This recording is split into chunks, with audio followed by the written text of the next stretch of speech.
Sambhaji brigade तर्फे सेवानिवृत्त शिक्षक यांना मानधनावर शिक्षण प्रक्रियेत नेमणूक न देता बेरोजगार तरुणांना संधी द्या, जिल्हाधिकाऱ्यांकडे मागणी।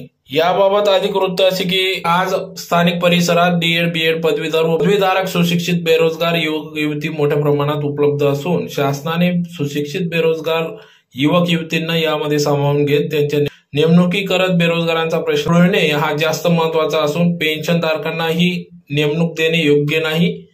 जिल्हा परिषद शाळा, मनपा शाळा, नगरपालिका शाळा या शाळांमध्ये सेवानिवृत्त शिक्षक भरती करून ग्रामीण भागातील शिकलेल्या मुलांचे पिढीचे जाणीवपूर्वक नुकसान करीत आहात का, असा प्रश्न या ठिकाणी संभाजी ब्रिगेड यांनी उपस्थित केला। तर अनेक तरुण बेरोजगार होऊन आत्महत्या करत आहेत। शासन प्राथमिक, खासगी शाळा, माध्यमिक खासगी शाळा, अनुदानित शाळांमध्ये सेवानिवृत्त शिक्षक यांची मानधनावर नेमणूक करीत नाही। मग हा दुजाभाव नेमका कशासाठी? फक्त ग्रामीण भागातील सरकारी शाळांमधूनच नेमणूक करण्याचा आदेश का, असे प्रश्न निर्माण होत आहेत। त्यामुळे ग्रामीण भागात असंतोष निर्माण होत असून याचा शिक्षणावर परिणाम होत आहे।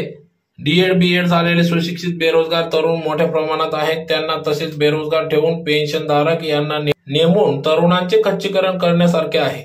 म्हणून संभाजी ब्रिगेडने आपली मागणी आहे की कोणत्याही शाळेवर सेवानिवृत्त शिक्षक या मानधनावर नेमणूक देऊ नये। सेवानिवृत्त नंतर शिकवायची मानसिकता कमी होते असे मानसशास्त्र सांगते। मग लहान मुलांना हे लोक काय शिक्षण देणार? फक्त मुलांना सांभाळण्याचे काम करतील का? त्यामुळे भविष्यात अशा कोणत्याच नियुक्त्या होणार नाही असा कायदा करावा। सेवानिवृत्त शिक्षकांची निवृत्तीनंतर काम करायची इच्छा असेल, शासनाने त्यांना जाती जनगणना, मतदान प्रक्रिया, शाळाबाह्य कामे यासारखे सक्रिय करून घ्यावे।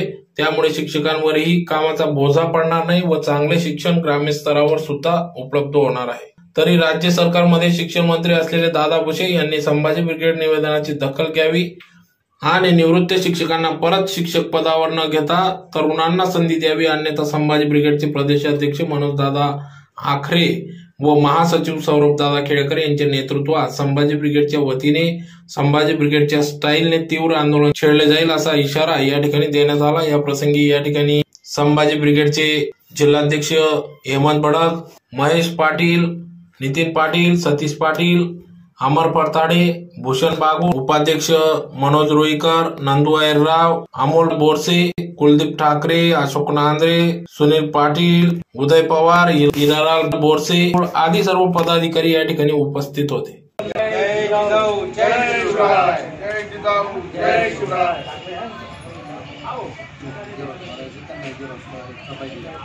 शासनातर्फे सेवानिवृत्त शिक्षक यांना मानधन तत्वावरती शिक्षण प्रक्रियेमध्ये नेमणूक करण्याची प्रक्रिया राज्य शासनातर्फे चालू करण्यात आली आहे। एकूणच या राज्यामध्ये बेरोजगार युवकांची संख्या इतकी मोठी असताना सेवानिवृत्त शिक्षकांना पुन्हा मानधन तत्वावरती रोजगार देण्याचं काय कारण आहे?